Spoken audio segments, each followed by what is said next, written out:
اور اس کو امام غزالی کہتے ہیں کہ یہ اللہ تعالیٰ کے ناموں میں سے سب سے زیادہ عظیم نام ہے، کیونکہ یہ اس ذات الہی پر دلالت کرتا ہے جو تمام صفات الہیہ کو جمع کرنے والی ہے، یہاں تک کہ کوئی بھی صفت اس سے جدا اور علیحدہ نہیں ہو سکتی۔ یعنی اللہ تعالیٰ کے جتنے بھی باقی اچھے اچھے نام ہیں وہ سب اللہ ہی کے نام ہیں۔ وَلِلَّهِ الْأَسْمَاءُ الْحُسْنَى، کہ اللہ ہی کے لیے ہیں اچھے اچھے نام۔ سورۃ الاسراء میں آتا ہے قُلِ ادْعُوا اللَّهَ أَوِ ادْعُوا الرَّحْمَٰنَ أَيَّمَّا تَدْعُوا فَلَهُ الْأَسْمَاءُ الْحُسْنَى، کہہ دیجئے کہ اللہ کو پکارو یا رحمان کو پکارو، تم جس کو بھی پکارو گے سو بہترین نام اسی کے ہیں۔ اسی طرح سورۃ الحشر میں آتا ہے هُوَ اللَّهُ الْخَالِقُ الْبَارِئُ الْمُصَوِّرُ لَهُ الْأَسْمَاءُ الْحُسْنَى، وہ اللہ ہی ہے جو خاکہ بنانے والا ہے، گھڑنے ڈھالنے والا ہے، صورت بنا دینے والا ہے، سب اچھے اچھے نام اسی کے ہیں۔ اسی کی تسبیح کر رہی ہے ہر وہ چیز جو آسمانوں اور زمین میں ہے، وہی سب پر غالب کمال حکمت والا ہے۔ تو اس لیے بہت ضروری ہے کہ جب ہم بسم اللہ مختلف مقامات پر کہتے ہیں تو ہمیں اللہ کی پہچان بھی ہونی چاہیے۔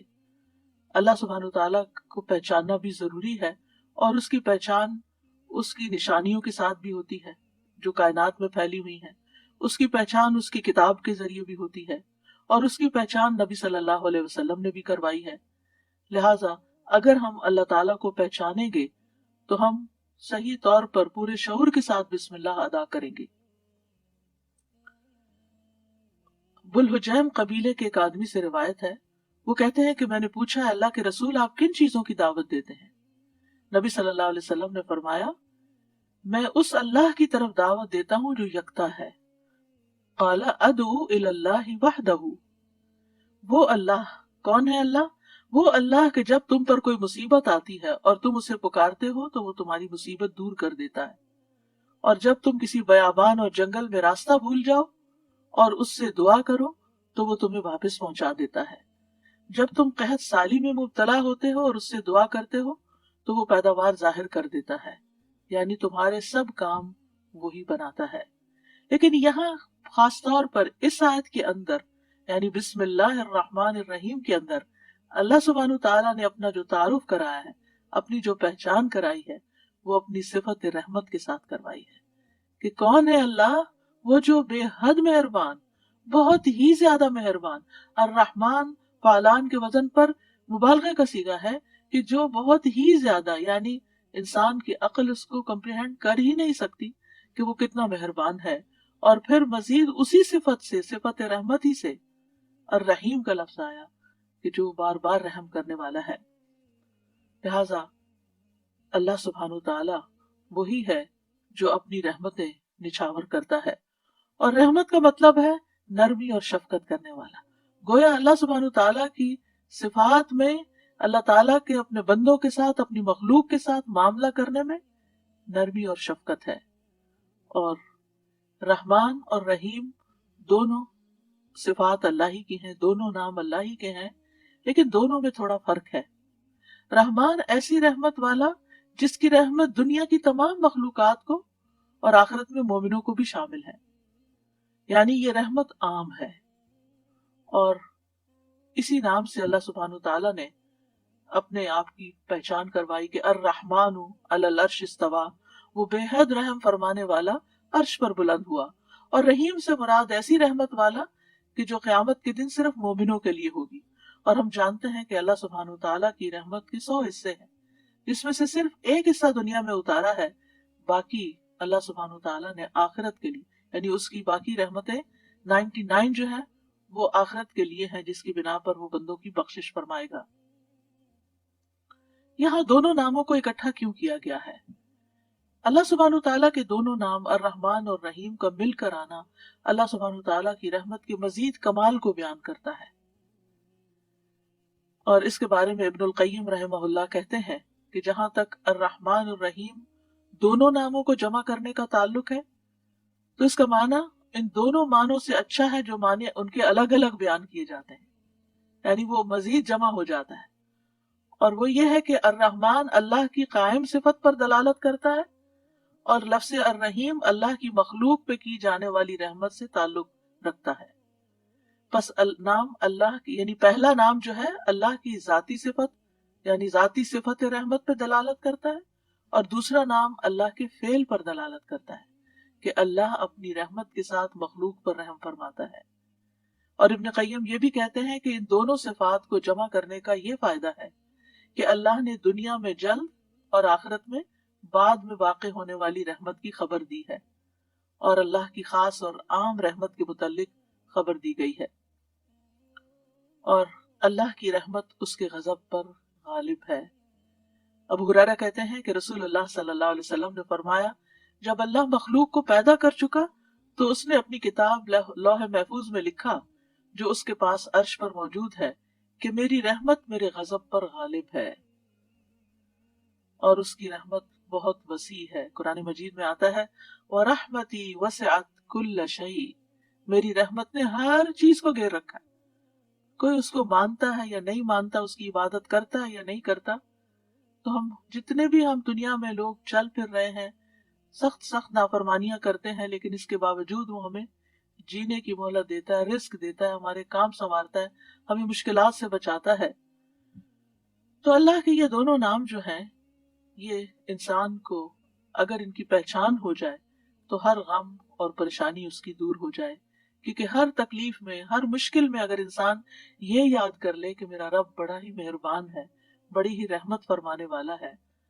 تو انسان کی پریشانی دور ہو جائے کہ وہ ہے کوئی جو میری مشکل آسان کر سکتا ہے، اور وہ اپنی رحمت فرمائے گا اور ضرور کر دے گا۔ تو ہمیں ہر کام سے پہلے بسم اللہ پڑھنی چاہیے، کیونکہ اللہ سبحانہ تعالیٰ کا نام لینے والا کامیاب ہوتا ہے،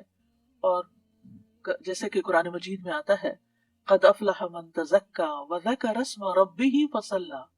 بے شک کامیاب ہو گیا جو پاک ہوا اور اس نے اپنے رب کا نام یاد کیا،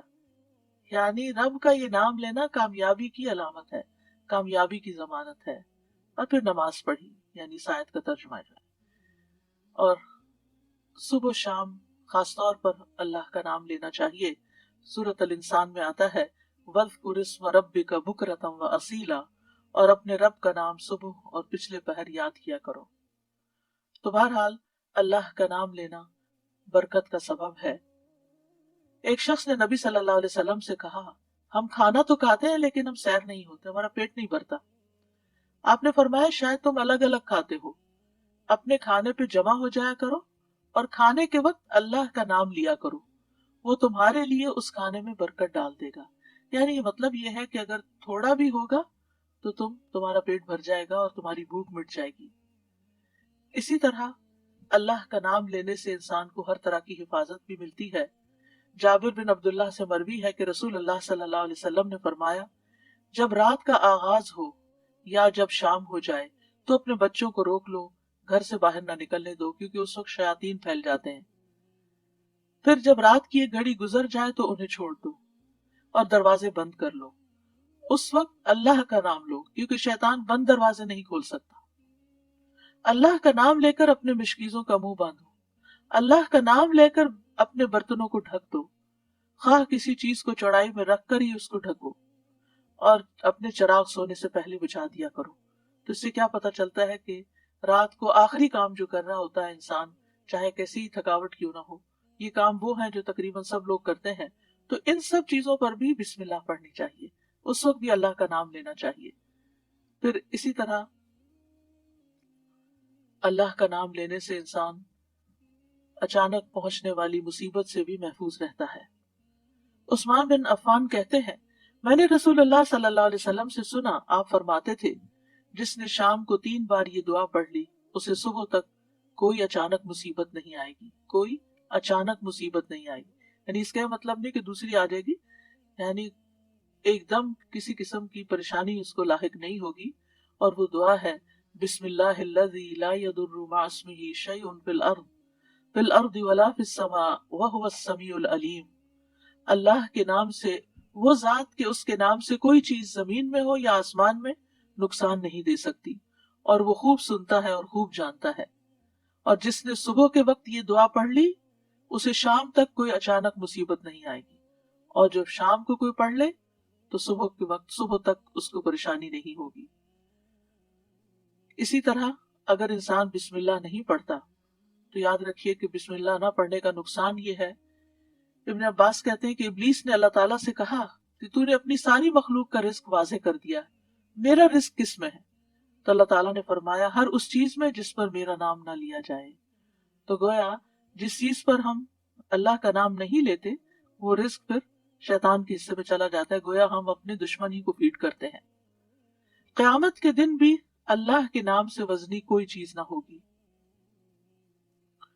پھر اسی طرح اللہ کا نام لینے سے یعنی اس دعا کے پڑھنے کے مواقع کون کون سے ہیں؟ نمبر 1، ہر کام شروع کرنے سے پہلے، تاکہ اس میں برکت اور مدد حاصل ہو، اس کے اندر قبولیت ہو، ہمیں اخلاص نصیب ہو۔ پھر خاص طور پر کھانا کھانے سے پہلے حضرت عائشہ کہتی ہیں کہ رسول اللہ صلی اللہ علیہ وسلم نے فرمایا جب تم میں سے کوئی کھانا کھانے لگے تو چاہیے کہ اللہ تعالیٰ کا نام لے، پھر اگر شروع میں اللہ تعالیٰ کا نام لینا بھول جائے تو چاہیے کہ یوں کہے بسم اللہ اولہ و آخرہ، اللہ کے نام سے اس کھانے کے شروع میں اور آخر میں بھی۔ پھر اسی طرح لباس اتارتے وقت بسم اللہ پڑھنی چاہیے۔ انس رضی اللہ عنہ سے روایت ہے کہ نبی صلی اللہ علیہ وسلم نے فرمایا جنوں کی آنکھوں اور بنی آدم کی شرمگاہوں کا پردہ یہ ہے کہ جب ان میں سے کوئی اپنے کپڑے اتارے تو بسم اللہ پڑھ لے، یعنی اتارنے سے پہلے پڑھ لے، تو جن اور شیاطین کی نظر نہیں لگتی۔ اسی طرح جب آپ بچوں کو کپڑے تبدیل کروا رہے ہوں تو اس وقت بھی بسم اللہ پڑھ لیں۔ اسی طرح بیت الخلاء جاتے وقت یعنی اندر پاؤں رکھنے سے پہلے بسم اللہ پڑھ کے دروازہ کھولیں۔ حضرت علی رضی اللہ عنہ روایت کرتے ہیں، کہتے ہیں کہ رسول اللہ صلی اللہ علیہ وسلم نے فرمایا جنوں کی آنکھوں اور بنی آدم کی شرمگاہوں کا پردہ یہ ہے کہ جب ان میں سے کوئی بیت الخلاء جائے تو بسم اللہ پڑھ لے، یعنی وہاں بھی وہ یعنی کیونکہ جب انسان ننگا ہوتا ہے تو فرشتے اس حفاظت کے فرشتے اس سے دور چلے جاتے ہیں، تو اس وقت حفاظت پر کس سے حاصل ہوگی؟ جب آپ واش روم میں جانے سے پہلے بسم اللہ پڑھ کے پھر داخل ہوں گے۔ اسی طرح وضو سے پہلے ابو ہریرہ کہتے ہیں کہ رسول اللہ صلی اللہ علیہ وسلم نے فرمایا لا صلاۃ لمن لا وضوء لہ ولا وضوء لمن لم یذکر اسم اللہ تعالی علیہ، کہ جس کا وضو نہیں اس کی نماز نہیں، اور جو شخص وضو کے شروع میں اللہ تعالیٰ کا نام نہ لے اس کا وضو نہیں۔ اب یہاں پر بعض لوگوں کو یہ پریشانی ہوتی ہے کہ ہم واش روم میں کھڑے ہوتے ہیں، وہیں سنک ہے، وہیں کموڈ ہے، تو پھر ہم بسم اللہ کس طرح پڑھیں؟ اس کے ایک تو یہ ہے کہ جب آپ وضو کی نیت سے جا رہے ہیں تو اندر داخل ہونے سے پہلے ہی پڑھ لیں اور جا کے ٹیپ کھول لیں اور اپنا وضو شروع کر دیں۔ دوسرا یہ ہے کہ آپ دل میں پڑھ لیں، لیکن اگر کوئی بھول گیا ہے تو جس وقت یاد آئے یعنی وضو کے دوران اس وقت بھی پڑھ سکتا ہے۔ پھر اسی طرح اگر اس نے بالکل ہی پڑھنا ہی بھول گیا تو اس کا کیا مطلب وضو ہوا ہی نہیں سرے سے، یا پھر یہ کہ اس کی نماز اگر وضو نہیں ہوا تو کیا نماز ہی نہیں ہوئی؟ نہیں، اس کا مطلب یہ کہ اس کا وضو کامل نہیں ہوا۔ یہاں علماء نے اس کا مطلب یہ کیا ہے کہ اس کے وضو میں نقص رہ گئے، وضو ہو جائے گا، نماز ہو جائے گی، لیکن وہ جو برکت حاصل ہونی تھی یا زیادہ ثواب ملنا تھا اس سے انسان محروم ہو جاتا ہے۔ پھر اسی طرح یہ ہے کہ قرآن مجید کی قرأت سے پہلے بسم اللہ پڑھنی چاہیے۔ قتادہ سے روایت ہے، وہ کہتے ہیں کہ انس رضی اللہ عنہ سے سوال کیا گیا کہ نبی صلی اللہ علیہ وسلم کی قرأت کیسی تھی، تو انہوں نے بیان کیا کہ آپ صلی اللہ علیہ وسلم کھینچ کر پڑھتے تھے، پھر آپ نے بسم اللہ الرحمن الرحیم کو پڑھا، یعنی بسم اللہ الرحمن الرحیم، یعنی مد کے ساتھ پڑھتے تھے، الرحمن کو الرحیم کو بھی کھینچ کر تلاوت کرتے تھے۔ پھر اسی طرح کھانا کھانے سے پہلے بھی عمر بن ابی سلمہ رضی اللہ عنہ کہتے ہیں میں بچہ تھا اور رسول اللہ صلی اللہ علیہ وسلم کی پرورش میں تھا۔ عمر بن ابی سلمہ جو ہیں یہ ابو سلمہ رضی اللہ عنہ کے بیٹے ہیں، ام سلمہ کے بھی بیٹے ہیں۔ ام سلمہ کی جب شادی ہوئی تو یہ نبی صلی اللہ علیہ وسلم کے گھر میں بچے آ گئے، یعنی آپ کے ربیب تھے اور آپ کی پرورش میں تھے۔ تو وہ کہتے ہیں کہ کھانا کھاتے وقت میرا ہاتھ برتن میں چاروں طرف گھوما کرتا ہے جیسے بچے عام طور پر کرتے ہیں۔ تو رسول اللہ صلی اللہ علیہ وسلم نے مجھ سے فرمایا اے لڑکے بسم اللہ پڑھ لیا کرو اور دائیں ہاتھ سے کھایا کرو، اور برتن میں وہاں سے کھایا کرو جو جگہ تم سے نزدیک ہو، یعنی اپنے سامنے سے کھاؤ۔ وہ کہتے ہیں کہ چنانچہ اس کے بعد میں ہمیشہ اسی ہدایت کے مطابق کھاتا رہا۔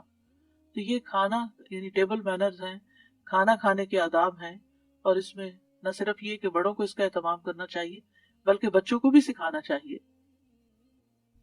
پھر اسی طرح گھر میں داخل ہوتے وقت بسم اللہ پڑھ کر داخل ہوں۔ جابر رضی اللہ عنہ سے روایت ہے، وہ کہتے ہیں کہ میں نے رسول اللہ صلی اللہ علیہ وسلم کو فرماتے ہوئے سنا، جب آدمی اپنے گھر میں داخل ہوتا ہے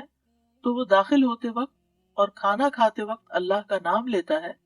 تو شیطان کہتا ہے کہ آج تمہارے لیے اس گھر میں نہ رات گزارنے کی جگہ ہے اور نہ ہی رات کا کھانا ہے۔ اور اگر وہ داخل ہوا لیکن اپنے داخل ہوتے ہوئے اللہ کا نام نہ لیا تو کہتا ہے تم نے رات گزارنے کی جگہ پا لی، اور اگر اپنے کھانا کھانے کے وقت اللہ کا نام بھی نہ لے انسان تو شیطان کہتا ہے تم نے رات گزارنے کی جگہ اور رات کا کھانا پا لیا، یعنی ہماری چیزوں میں پھر اس کی شراکت ہو جاتی ہے۔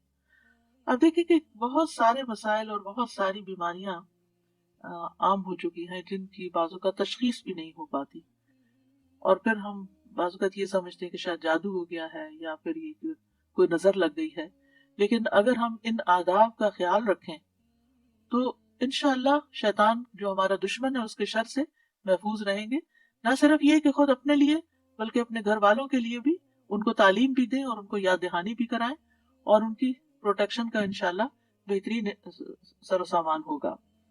اسی طرح رات کو سونے سے پہلے بسم اللہ پڑھ کر بستر جھاڑنا چاہیے۔ رسول اللہ صلی اللہ علیہ وسلم نے فرمایا، صحیح مسلم کی روایت ہے، جب تم میں سے کوئی اپنے بستر پر جائے تو اسے چاہیے کہ وہ اپنے تہبند کا کونا پکڑے اور اس سے اپنا بستر جھاڑ لے اور بسم اللہ پڑھ لے، کیونکہ وہ نہیں جانتا کہ کون اس کے بعد اس کے بستر پر آیا۔ یہ بات بڑی اہم ہے کہ کون، وہ نہیں جانتا۔ تو اس سے یعنی کہ صرف انسان نہیں بلکہ جن ملکوں کے اندر بچھو، کیڑے مکوڑے عام گھومتے پھرتے ہیں اور خاص طور پر گرمیوں کے موسم میں نکل آتے ہیں، یہ لوگ کھلی چھت میں کھلی فضا میں سوتے ہیں، تو بازو کا چارپائیاں سارا دن وہیں بچھی رہتی ہیں، تو معلوم نہیں کہ بستر کے اندر یا بیڈ کے اندر کون سی ایسی چیز گھس گئی کہ جس کو جھاڑنے سے وہ نکل جائے گی۔ دوسرا یہ کہ بعض اوقات یہ جو ہمارے سارا دن بنے ہوئے بستر رہتے ہیں تو اس کے بارے میں علماء کہتے ہیں کہ بعض اوقات جنات بھی ان پہ آ کر لیٹ جاتے ہیں، تو کئی لوگوں کو بری بری خوابیں آتی ہیں، رات کو ان کی نیند ڈسٹرب رہتی ہے، لیکن اگر آپ یہ مسنون عمل کریں تو ایسی چیزوں میں کمی واقع ہو جاتی ہے۔ تو یہاں پر نبی صلی اللہ علیہ وسلم نے تہبند کا کونا فرمایا، آپ کوئی بھی کپڑا لے سکتے ہیں، کوئی ٹاول لے سکتے ہیں، اپنا دوپٹے کا ہی کونا پکڑ کے ایک اس سے چاٹ دیں۔ اور یہ بھی کہا جاتا ہے کہ ہم جب ایک رات سوتے ہیں تو وہ ڈیڈ سیل جو ہوتے ہیں وہ بستر پر ہی رہ جاتے ہیں، اور وہ بھی کئی بیماریوں کا باعث بنتے ہیں جب وہ بستر پر ہی لگے رہتے ہیں اور ان کو جھاڑا نہیں جاتا۔ تو بہرحال گرد و غبار ہو یا ڈیڈ سیلز ہوں یا کیڑے مکوڑے ہوں یا کچھ بھی نہ ہو، تب بھی نبی صلی اللہ علیہ وسلم نے جو طریقہ سکھایا ہے اس پر عمل کرنا چاہیے۔ اسی طرح جب آپ صلی اللہ علیہ وسلم اپنے بستر پر تشریف لے جاتے تو فرماتے اللہم بسمک احیا و اموت، یعنی اس وقت بھی بسم اللہ پڑھتے، اے اللہ تیرے نام کے ساتھ میں زندہ ہوتا ہوں اور تیرے نام کے ساتھ میں مرتا ہوں۔ اسی طرح سوار ہوتے وقت بھی بسم اللہ پڑھنا چاہیے۔ ابو لاس الخزائی رضی اللہ عنہ سے مروی ہے، کہتے ہیں کہ رسول اللہ صلی اللہ علیہ وسلم نے ہمیں حج کے لیے صدقہ کے اونٹوں میں سے ایک کمزور اونٹ پہ سوار کیا، تو ہم نے عرض کیا یا رسول اللہ، ہمیں لگتا ہے یہ اپنی کمزوری کے سبب ہمارا بوجھ نہیں اٹھا سکے گا۔ تو آپ صلی اللہ علیہ وسلم نے فرمایا، ہر اونٹ کی کوہان پر ایک شیطان ہوتا ہے،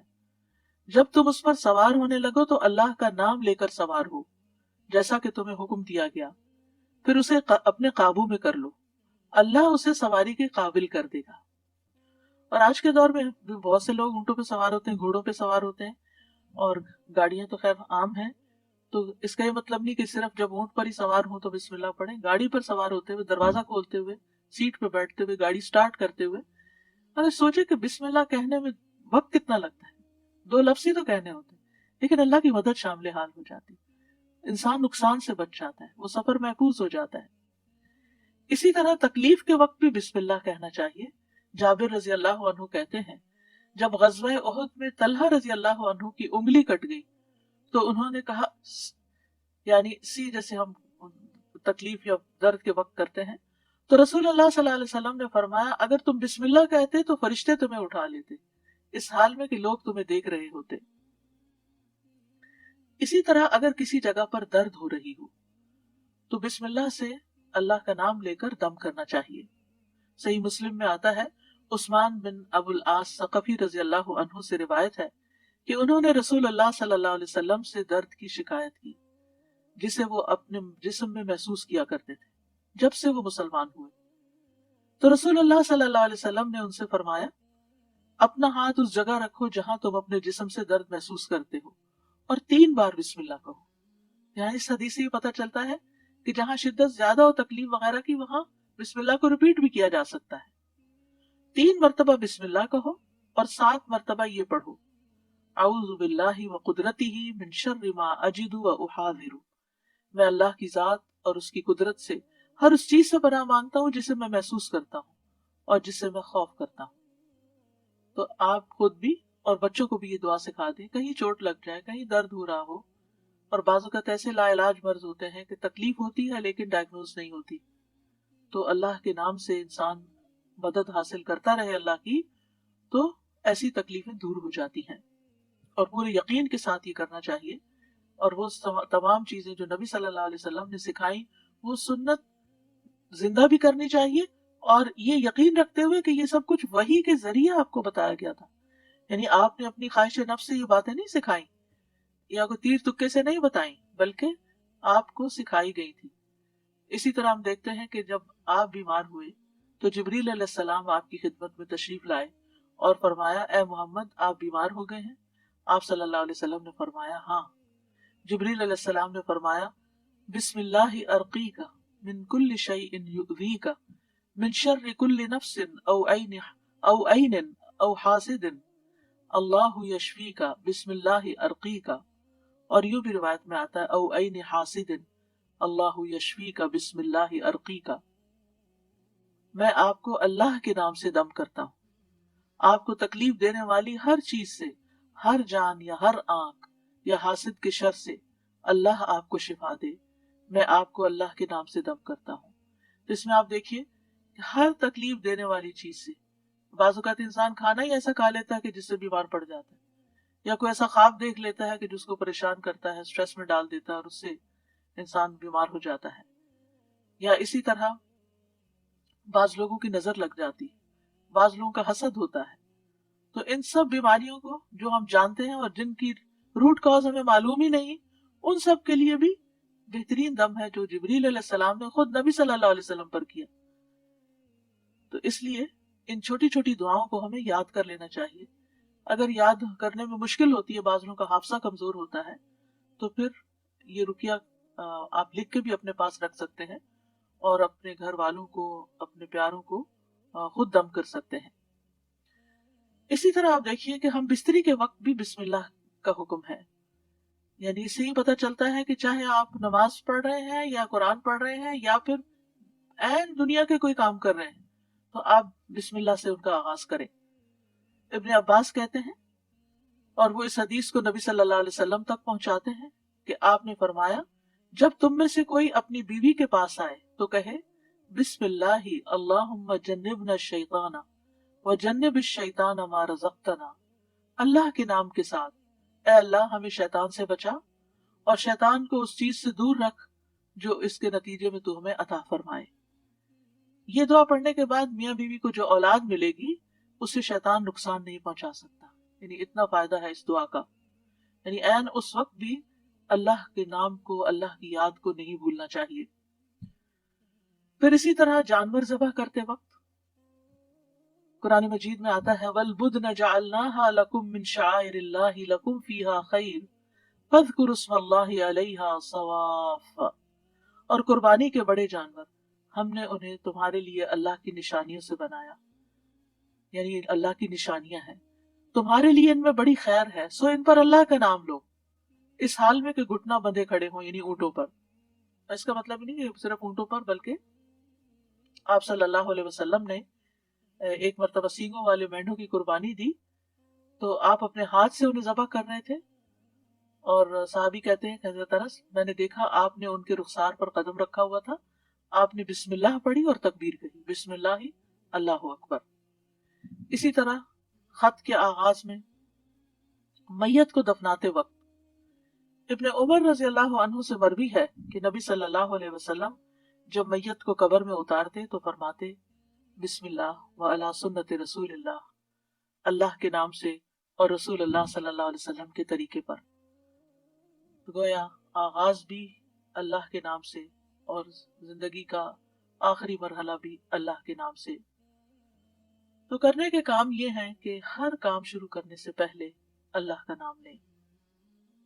تاکہ آغاز اچھا ہو تو انجام بھی اچھا ہو۔ شروع میں لینا بھول جائیں تو جب یاد آئے تو بسم اللہ پڑھ لیں۔ مثلا بعض اوقات ہم بہت مصروف ہوتے ہیں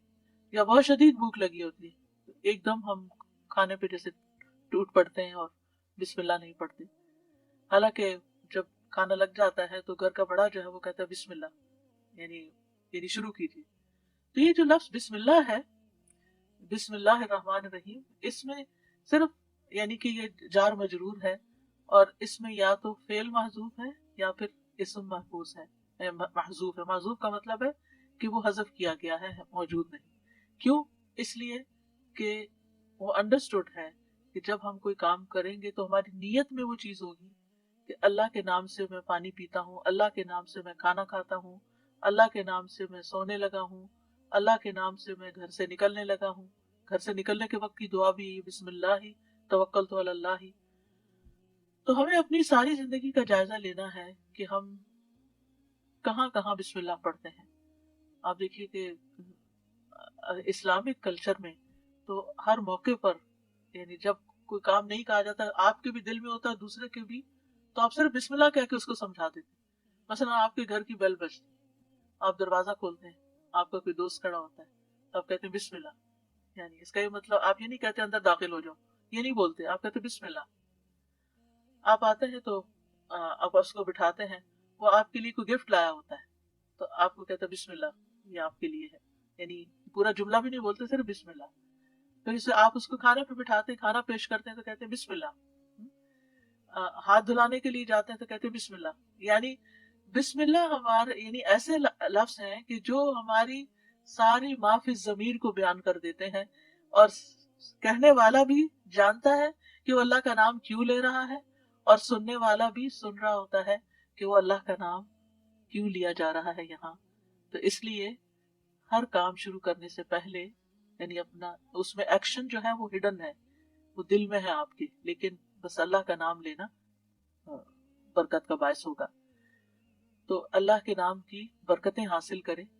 حسرتوں سے بچیں، اٹھتے بیٹھتے یعنی آپ بیٹھنے لگے ہیں کہیں تو بسم اللہ پڑھ کے بیٹھ جائیں، وہاں سے اٹھنے لگے ہیں تو بسم اللہ پڑھ لیں، اپنی یہ عادت بنا لیں۔ اور بچوں کے سامنے ذرا اونچی آواز سے بسم اللہ کہیں تاکہ وہ سنیں اور بار بار سنتے رہیں۔ مجھے یاد ہے بچپن میں جب کوئی بچہ گر جاتا تھا تو ہماری پھوپھی ہمارے ساتھ رہتی تھی تو اس وقت بھی بسم اللہ پڑھتی، پھر اٹھاتے ہوئے، پھر اس چوٹ کو سہلاتے ہوئے، یعنی ہر دوسرے کام میں بسم اللہ بسم اللہ۔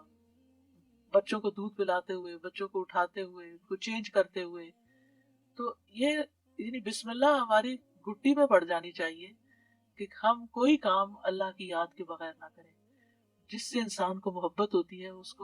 اس کے دل میں رہتا ہے اور اس کو ہمیشہ وہ یاد کرتا رہتا ہے۔ تو جو لوگ اللہ سے محبت کرتے ہیں، اور اللہ کا لفظ کا تو معنی ہی کیا ہے، ایک معنی یعنی مألوہ، یعنی جس سے شدید محبت کی جاتی ہے، جیسے اردو میں لفظ والہانہ کہتے ہیں آپ،